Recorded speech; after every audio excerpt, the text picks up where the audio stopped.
atingir os pontos, né? Professora, então a gente vai fazer o seguinte, né? Agradecer, né? Claro, as suas palavras, a exposição, né? De todo o conteúdo, mas ainda não acabou, né? Vamos abrir então a oportunidade para que os que estão presentes, né? Possam fazer perguntas. Acho que tem uma opçãozinha aí de levantar a mão, né? Aí quem quiser fazer alguma pergunta, levantar a mãozinha aí, a gente responde. Aí libera o áudio, né? Eu vou pedir um apoio aqui para a Daiane, para dar uma forcinha aí em relação a essa situação, né, Daiane? Dá uma força aí. E o aluno que abrir a mãozinha, clicar na mãozinha para fazer a pergunta aí, um de cada vez, né? Tem alguém que gostaria de fazer alguma pergunta, tirar alguma dúvida? Professor? Felipe? Estou ouvindo. Sim, estou ouvindo. Enquanto o pessoal pensa aí e decide fazer a pergunta, eu queria só, sabe o quê?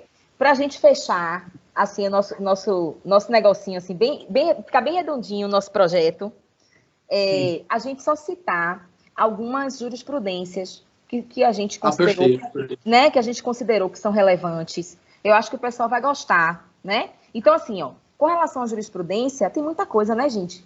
Tem até um site, eu gosto muito, professor Felipe, com relação à jurisprudência, eles são muito organizados, que é Dizer o Direito. O professor Felipe deve conhecer, não é? Muito bom. Eles são fantásticos com relação à jurisprudência, pessoal, porque jurisprudência para OAB, para concurso público em especial, não é só súmula, é informativo, é decisão dos nossos tribunais superiores, por vezes, na maioria das vezes, CESP adora isso, copia e cola trechos das decisões. Então, a gente tem que criar o hábito, não só da lei seca, mas fundamental, o conhecimento, a informação acerca da jurisprudência. E o site Dizer o Direito, ele é maravilhoso. Você pode, gente, fazer busca, inclusive, por assunto.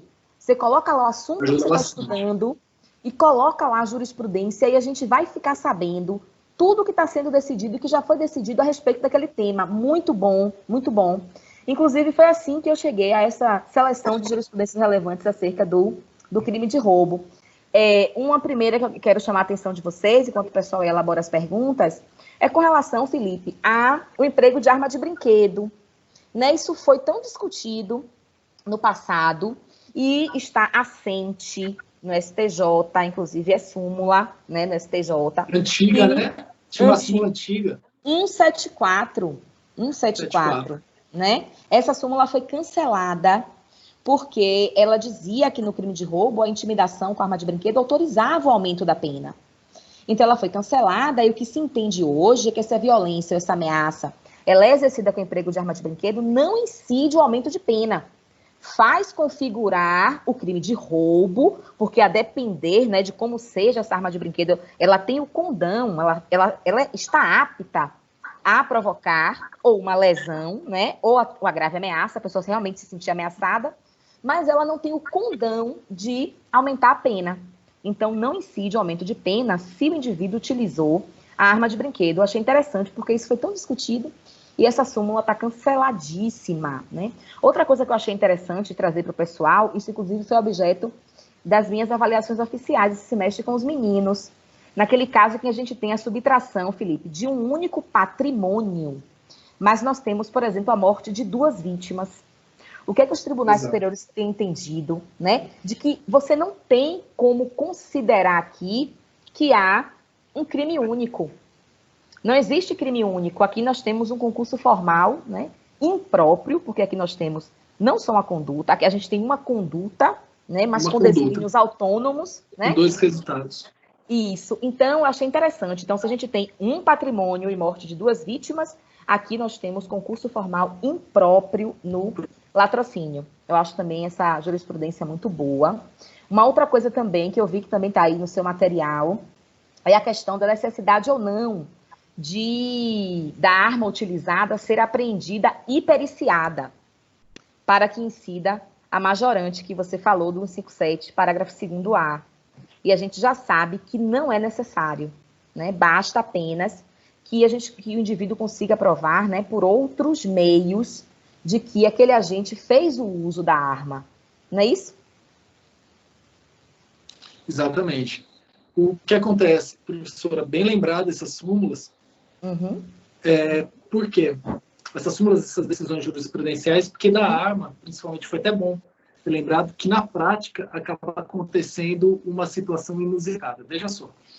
Se a arma não for apreendida, mas foi constatado por outros meios que ela foi utilizada para cometer o roubo, é considerado crime de roubo majorado pela utilização de arma. Vamos dar o exemplo da arma de fogo.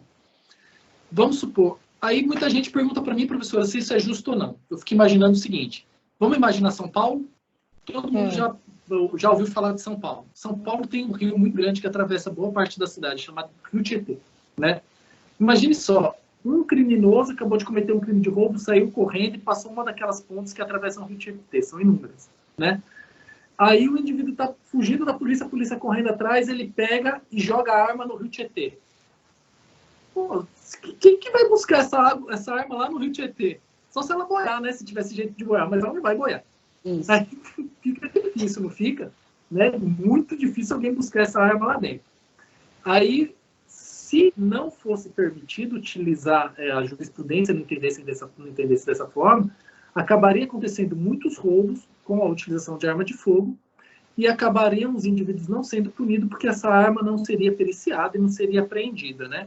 Porque o criminoso, em geral, ele não vai chegar com a arma e falar: seu policial, tá aqui a arma, eu cometi o roubo ontem, mas eu quero trazer a arma para o senhor.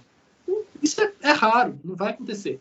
Por outro lado, professor, olha só, se essa arma for apreendida e verificar que ela é inapta, ou seja, ela não realiza disparos de arma de fogo, ela não pode realizar disparos, né, por algum defeito, ela tem que ser totalmente inapta.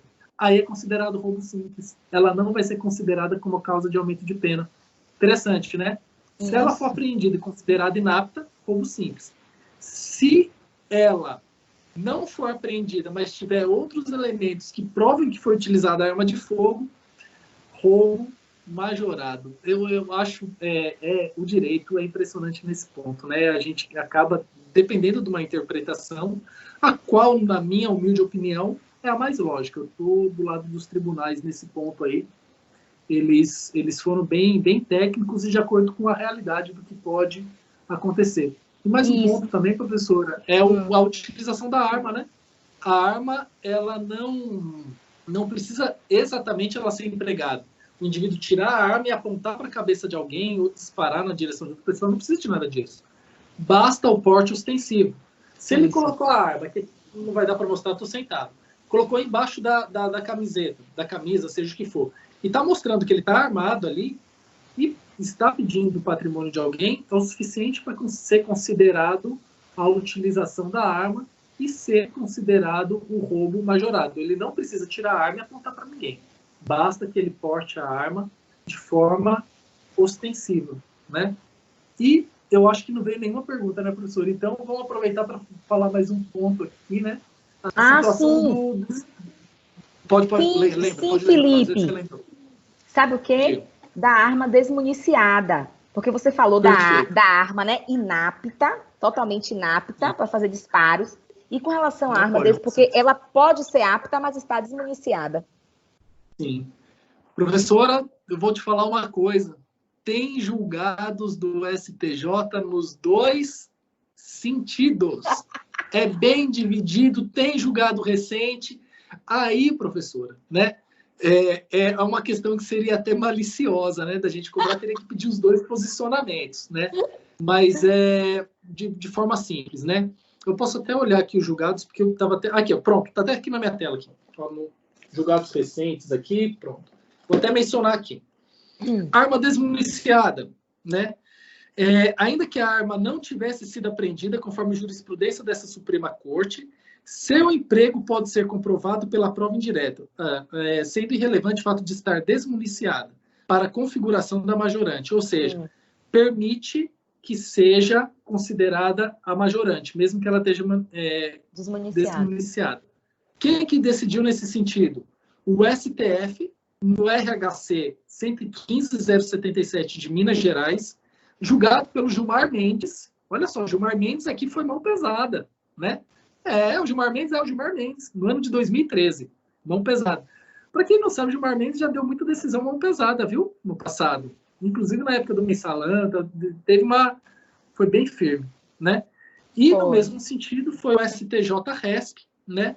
No julgamento 1.489.166 do Rio de Janeiro, já decidido por Gelvo de Faria, no dia 3/12/2015. Por outro lado, professora Roberta, olha só o que decidiu aqui o STJ.